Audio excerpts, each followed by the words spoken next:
حضرت عمر بن خطاب رضی اللہ تعالی عنہ نے کہا، ان دنوں یہ چرچا ہو رہا تھا کہ غسان کے فوجی ہم سے لڑنے کے لیے گھوڑوں کو سملھا رہے ہیں۔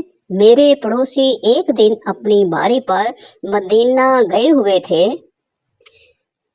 پھر عشاء کے وقت واپس لوٹے۔ میرا دروازہ انہوں نے بڑی زور سے کھٹکھٹایا اور کہا، کیا آپ سو گئے ہیں؟ میں بہت زیادہ گھبرایا ہوا باہر آیا۔ انہوں نے کہا کہ ایک بہت بڑا حادثہ پیش آ گیا ہے۔ میں نے پوچھا، کیا ہوا؟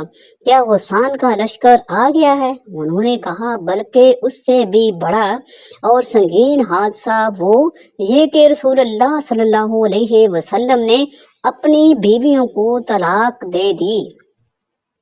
یہ سن کر حضرت عمر بن خطاب رضی اللہ تعالی عنہ نے فرمایا، حضرت حفصہ رضی اللہ تعالی عنہا تو تباہ و برباد ہو گئی۔ مجھے تو پہلے ہی خطرہ تھا کہ کہیں ایسا نہ ہو جائے۔ حضرت عمر بن رضی اللہ تعالی عنہ نے کہا، پھر میں نے کپڑے پہنے اور صبح کی نماز رسول اللہ صلی اللہ علیہ وآلہ وسلم کے ساتھ پڑھی۔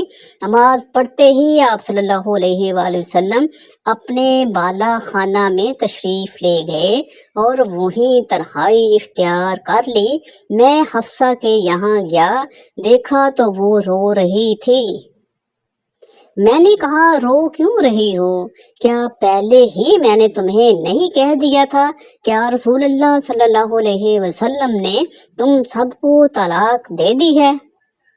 انہوں نے کہا کہ مجھے کچھ معلوم نہیں، آپ صلی اللہ علیہ وسلم بالا خانہ میں تشریف رکھتے ہیں۔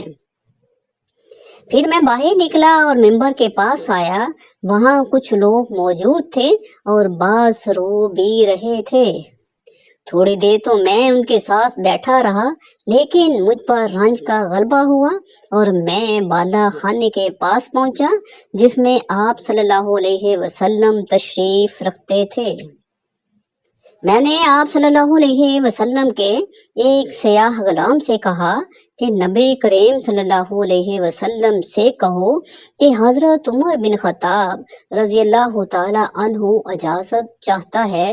وہ غلام اندر گیا اور آپ صلی اللہ علیہ وسلم سے گفتگو کر کے واپس آیا اور کہا کہ میں نے آپ کی بات پہنچا دی تھی، لیکن آپ صلی اللہ علیہ وسلم خاموش ہو گئے۔ چنانچہ میں واپس آ کر انہی لوگوں کے ساتھ بیٹھ گیا جو منبر کے پاس موجود تھے۔ پھر مجھ پر رنج غالب آیا اور میں دوبارہ آیا، لیکن اس دفعہ بھی وہی ہوا۔ پھر آ کر انہی لوگوں میں بیٹھ گیا جو منبر کے پاس تھے، لیکن اس مرتبہ پھر مجھ سے نہیں رہا گیا اور میں نے غلام سے آ کر کہا کہ حضرت عمر بن خطاب رضی اللہ تعالی عنہ کے لیے اجازت چاہو۔ لیکن بات جوں کی توں رہی۔ جب میں واپس آ رہا تھا کہ غلام نے مجھ کو پکارا اور کہا کہ رسول اللہ صلی اللہ علیہ وسلم نے آپ کو اجازت دے دی ہے۔ میں آپ صلی اللہ علیہ وآلہ وسلم کی خدمت میں حاضر ہوا تو آپ صلی اللہ علیہ وسلم کھجور کی چٹائی پر لیٹے ہوئے تھے جس پر کوئی بستر بھی نہیں تھا، اس لیے چٹائی کے ابھرے ہوئے حصوں کا نشان آپ صلی اللہ علیہ وسلم کے پہلو میں پڑ گیا تھا۔ آپ صلی اللہ علیہ وسلم اس وقت ایک ایسے تکیے پر ٹیک لگائے ہوئے تھے جس کے اندر کھجور کی چھال بھری گئی تھی۔ میں نے آپ صلی اللہ علیہ وآلہ وسلم کو سلام کیا اور کھڑے ہی کھڑے عرض کی کہ کیا آپ نے اپنی بیویوں کو طلاق دے دی ہے؟ آپ صلی اللہ علیہ وسلم نے نگاہ میری طرف کر کے فرمایا کہ نہیں۔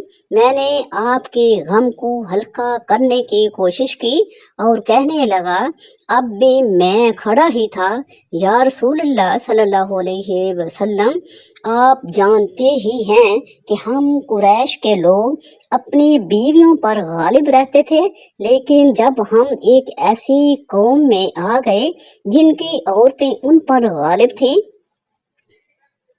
پھر عمر رضی اللہ تعالی عنہ نے تفصیل سے ذکر کیا اس بات پر رسول اللہ پھر عمر رضی اللہ تعالیٰ عنہ نے تفصیل ذکر کی اس بات پر رسول اللہ صلی اللہ علیہ وآلہ وسلم مسکرا دیے۔ پھر میں نے کہا میں حفصہ رضی اللہ تعالیٰ عنہا کے یہاں بھی گیا تھا اور اسے کہہ آیا تھا کہ کہیں کسی خود فریبی میں نہ مبتلا رہنا، یہ تمہاری پڑوسن تم سے زیادہ خوبصورت اور پاک ہیں اور رسول اللہ صلی اللہ علیہ وسلم کو زیادہ محبوب بھی ہیں۔ آپ عائشہ صدیقہ رضی اللہ تعالیٰ عنہا کی طرف اشارہ کر رہے تھے، اس بات پر آپ صلی اللہ علیہ وآلہ وسلم دوبارہ مسکرا دیے۔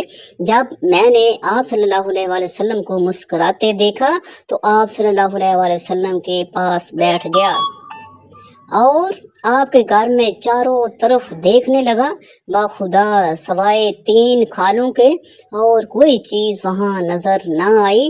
میں نے کہا یا رسول اللہ صلی اللہ علیہ وسلم، آپ اللہ تعالیٰ سے دعا فرمائیے کہ وہ آپ کی امت کو کشادگی عطا فرما دے۔ فارس اور روم کے لوگ تو پوری فراخی کے ساتھ رہتے ہیں، دنیا انہیں خوب ملی ہوئی ہے، حالانکہ وہ اللہ تعالیٰ کی عبادت بھی نہیں کرتے۔ آپ صلی اللہ علیہ وآلہ وسلم ٹیک لگائے ہوئے تھے۔ آپ صلی اللہ علیہ وآلہ وسلم نے فرمایا اے خطاب کے بیٹے، کیا تمہیں ابھی کچھ شبہ ہے؟ تو دنیا کی دولت کو اچھا سمجھتا ہے، یہ تو ایسے لوگ ہیں کہ ان کے اچھے اعمال جو وہ معاملات کی حد تک کرتے ہیں ان کی جزا اسی دنیا میں ان کو دے دی گئی ہے۔ یہ سن کر میں بول اٹھا یا رسول اللہ صلی اللہ علیہ وسلم، میرے لیے اللہ تعالیٰ سے مغفرت کی دعا کیجئے۔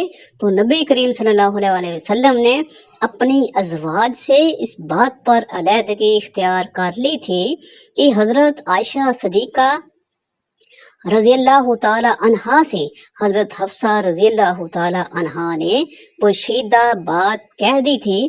جب یہ خبر حضور صلی اللہ علیہ وآلہ وسلم کو ملی تو آپ مسکرا دیے۔ صحابہ نے عرض کی حضور صلی اللہ علیہ وآلہ وسلم آپ مسکرائے کیوں؟ فرمایا اس لیے کہ اکرما نے ایک مسلمان کو شہید کر دیا ہے، مگر میں اکرما کو بھی اس مسلمان شہید کے ساتھ جنت میں دیکھ رہا ہوں، یعنی دونوں ہی جنتی ہیں۔ حضور صلی اللہ علیہ وآلہ وسلم کے اس ارشاد کا راز اس وقت کھلا جب حضرت اکرما بھی مسلمان ہو گئے۔ قبول اسلام کے بعد انہوں نے حضرت صلی اللہ علیہ وآلہ وسلم سے کہا تھا کہ جتنی لڑائیاں میں راہ خدا کی مخالفت میں لڑ چکا ہوں اس سے دگنی اس کی راہ میں لڑوں گا، اور جتنی دولت اس کی مخالفت میں صرف کر چکا ہوں اس سے دگنی اس کی راہ میں صرف کروں گا۔ اس عہد کو انہوں نے فتنہ ارتداد اور شام کی مارکہ آرائیوں میں پورا کیا، اور ان کے مصارف کے لیے ایک جبہ بھی بیت المال سے نہیں لیا۔ جب شام کی فوج کشی کے انتظامات ہونے لگے اور حضرت ابوبکر صدیق رضی اللہ تعالی عنہ معائنہ کرنے کے لیے تشریف لائے تو معائنہ کرتے ہوئے ایک خیمے کے پاس پہنچے۔ اس کے چاروں طرف گھوڑے، نیزے اور سامان جنگ نظر آیا تو قریب جا کر دیکھا تو خیمے میں حضرت اکرمہ رضی اللہ تعالی عنہ دکھائی دیے۔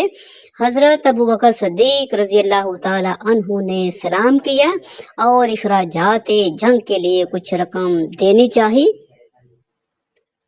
حضرت اکرمہ رضی اللہ تعالی عنہ نے اس کو قبول کرنے سے انکار کر دیا اور کہا مجھ کو اس کی ضرورت نہیں ہے، میرے پاس 2000 دینار موجود ہیں۔ یہ سن کر حضرت ابوبکر صدیق رضی اللہ تعالی عنہ نے ان کے لیے دعائے خیر کی۔ فتنہ ارتداد ہونے کے بعد شام کی فوج کشی میں مجاہدانہ شریک ہوئے۔ شام کی تمام مارکہ رائیوں میں یرموک کا مارکہ نہایت اہم شمار کیا جاتا ہے۔ اس میں حضرت خالد بن ولید رضی اللہ تعالی عنہ نے ان کو ایک دستے کا افسر بنایا تھا۔ حضرت اکرمہ رضی اللہ تعالی عنہ نے اس عہدے کا پورا حق ادا کیا۔ دوران جنگ میں ایک مرتبہ رومیوں کا ریلا اتنا زبردست ہوا کہ مسلمانوں کے قدم ڈگمگا گئے۔ حضرت اکرمہ نے للکار کر کہا کہ ہم رسول اللہ صلی اللہ علیہ وآلہ وسلم کے ساتھ کتنی لڑائیاں لڑ چکے ہیں، اور آج تمہارے مقابلے میں بھاگ نکلیں گے۔ اور آواز تھی کہ کون موت پر بیعت کرتا ہے۔ اس آواز پر 400 مسلمان ان کے ساتھ جان دینے کے لیے آمادہ ہو گئے۔ ان کو لے کر حضرت اکرمہ خالد بن ولید رضی اللہ تعالی عنہ کے خیمے کے سامنے اس بہادری سے لڑے کہ 400 آدمیوں میں سے اکثر نے جام شہادت پیا، جو بچے وہ بھی زخموں سے بالکل چور تھے۔ حضرت اکرمہ رضی اللہ تعالی عنہ اور ان کے 2 لڑکے زخموں سے چور چور ہو گئے۔ لڑکوں کی حالت زیادہ نازک تھی۔ حضرت خالد بن ولید رضی اللہ تعالی عنہ انہیں دیکھنے کے لیے آئے اور ان کے سروں کو زانوں پر رکھ کر سہلاتے جاتے تھے اور حلق میں پانی ٹپکاتے جاتے تھے۔ ایک روایت میں سیدنا عبداللہ بن عمر رضی اللہ تعالی عنہ بیان کرتے ہیں کہ ہم لوگ رسول اللہ صلی اللہ علیہ وآلہ وسلم کی خدمت اقدس میں حاضر تھے کہ ایک بدو آیا۔ اس نے شام کے شہر سیجان کا بنا ہوا جبہ پہنا ہوا تھا جس کو ریشم کے بنے ہوئے بٹن لگے ہوئے تھے۔ اس نے کہا، تم لوگوں کا ساتھی یعنی محمد صلی اللہ علیہ وآلہ وسلم شہواروں کی اولاد شہ سواروں کو یعنی جدی پشتی معزز لوگوں کو ذلیل کر دینا چاہتا ہے، اور گڈریوں اور اولاد گاڑیوں کو بلند کر دینا چاہتا ہے۔ تو حضور نبی کریم صلی اللہ علیہ وآلہ وسلم نے اس کا جبہ پکڑ کر فرمایا، میں تجھے بے عقلوں کا لباس پہنتے ہوئے دیکھ رہا ہوں۔ پھر آپ صلی اللہ علیہ وآلہ وسلم نے فرمایا، جب حضرت نوح علیہ السلام کی وفات کا وقت آیا تو انہوں نے اپنے بیٹے سے فرمایا، میں تجھ کو وصیت کرتا ہوں، 2 چیزوں کا حکم دیتا ہوں اور 2 چیزوں سے روکتا ہوں۔ میں تجھے لا الہ الا اللہ کے ذکر کرنے کا حکم دیتا ہوں، کیونکہ اگر 7 آسمان اور 7 زمین ایک پلڑے میں رکھ دی جائے اور لا الہ الا اللہ کو دوسرے پلڑے میں رکھ دیا جائے تو لا الہ الا اللہ حاوی اور بھاری ہو جائے گا۔ اگر 7 آسمان اور 7 زمینیں ایک بند ہلکا بن جائیں تو لا الہ الا اللہ انہیں جدا جدا کرے گا۔ اور میں تجھے سبحان اللہ و بحمدہ پڑھنے کا حکم دیتا ہوں، کیونکہ یہ ہر مخلوق کی تسبیح ہے اور اسی کی برکت سے ہر مخلوق کو رزق ملتا ہے۔ اور میں تجھے شرک اور تکبر سے منع کرتا ہوں۔ میں نے عرض کیا، اللہ کے رسول صلی اللہ علیہ وآلہ وسلم، اس شرک سے تو ہم واقف ہیں، لیکن تکبر کا کیا مطلب ہے؟ کیا یہ تکبر ہے کہ کسی کے جوتے اچھے ہوں، جس کے تسمے خوبصورت ہوں؟ آپ صلی اللہ علیہ وآلہ وسلم نے فرمایا، نہیں۔ میں نے کہا، کیا یہ تکبر ہے کہ کسی کے پاس ہلا یعنی چادروں کا جوڑا ہو اور وہ اسے پہن لے؟ آپ صلی اللہ علیہ وآلہ وسلم نے فرمایا، نہیں۔ میں نے کہا، یہ کہ کسی کے پاس سواری کے لیے جانور ہو؟ فرمایا، نہیں۔ میں نے کہا، یہ ہے کہ کسی کے دوست ہوں جو اس کے پاس بیٹھتے ہوں؟ آپ صلی اللہ علیہ وآلہ وسلم نے فرمایا، نہیں۔ میں نے عرض کیا، یا رسول اللہ صلی اللہ علیہ وآلہ وسلم، پھر تکبر کیا ہے؟ تو آپ صلی اللہ علیہ وآلہ وسلم نے فرمایا، حق کا انکار کرنا، لوگوں کو حقیر جاننا۔ نبی کریم صلی اللہ علیہ وآلہ وسلم نے اس انتہائی خفگی کی وجہ سے جو آپ صلی اللہ علیہ وآلہ وسلم کو ہوئی تھی فرمایا تھا کہ میں اب ان کے پاس 1 مہینے تک نہیں جاؤں گا، اور یہی موقع ہے جس پر اللہ تعالیٰ نے آپ صلی اللہ علیہ وآلہ وسلم کو متنبع کیا تھا۔ پھر جب 29 دن گزر گئے تو آپ صلی اللہ علیہ وآلہ وسلم ام المومنین حضرت عائشہ صدیقہ رضی اللہ تعالی عنہا کے گھر تشریف لے گئے، اور انہیں کی یہاں سے آپ صلی اللہ علیہ وآلہ وسلم نے ابتدا کی۔ ام المومنین حضرت عائشہ صدیقہ رضی اللہ تعالی عنہا نے کہا کہ آپ نے تو عہد کیا تھا کہ ہمارے یہاں 1 مہینے تک نہیں تشریف لائیں گے، اور آج ابھی 29ویں کی صبح ہے، میں تو دن گن رہی تھی۔ نبی کریم صلی اللہ علیہ وآلہ وسلم نے فرمایا یہ مہینہ 29 دن کا ہے، اور وہ مہینہ 29 ہی دن کا تھا۔ ام المومنین حضرت عائشہ صدیقہ رضی اللہ تعالی عنہا نے بیان کیا کہ پھر وہ آیت نازل ہوئی جس میں ازواج النبی کو اختیار دیا گیا تھا، اس کی بھی ابتدا آپ صلی اللہ علیہ وآلہ وسلم نے مجھ ہی سے کی، اور فرمایا کہ میں تم سے ایک بات کہتا ہوں، اور یہ ضروری نہیں کہ جواب فوراً دو، بلکہ اپنے والدین سے بھی مشورہ کر لو۔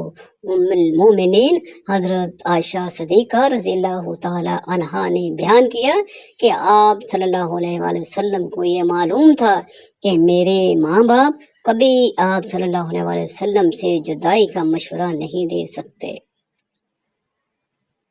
پھر آپ صلی اللہ علیہ وآلہ وسلم نے فرمایا کہ اللہ تعالیٰ نے فرمایا ہے کہ اے نبی صلی اللہ علیہ وآلہ وسلم اپنی بیویوں سے کہہ دو، اللہ تعالیٰ کے قول عظیمہ تک میں نے عرض کیا کہ کیا اب اس معاملے میں بھی میں اپنے والدین سے مشورہ کرنے جاؤں گی؟ اس میں تو کسی شبہ کی گنجائش ہی نہیں ہے کہ میں اللہ اور اس کے رسول صلی اللہ علیہ وسلم اور دار آخرت کو پسند کرتے ہوں۔ اس کے بعد آپ صلی اللہ علیہ وسلم نے اپنی دوسری بیویوں کو بھی اختیار دیا، اور انہوں نے بھی وہی جواب دیا جو ام المومنین حضرت عائشہ صدیقہ رضی اللہ تعالی عنہا نے دیا تھا۔ اللہ تعالیٰ ہمیں نیک کاروں میں شامل فرمائے، اور ہمارا خاتمہ ایمان پر فرمائے، آمین ثم آمین۔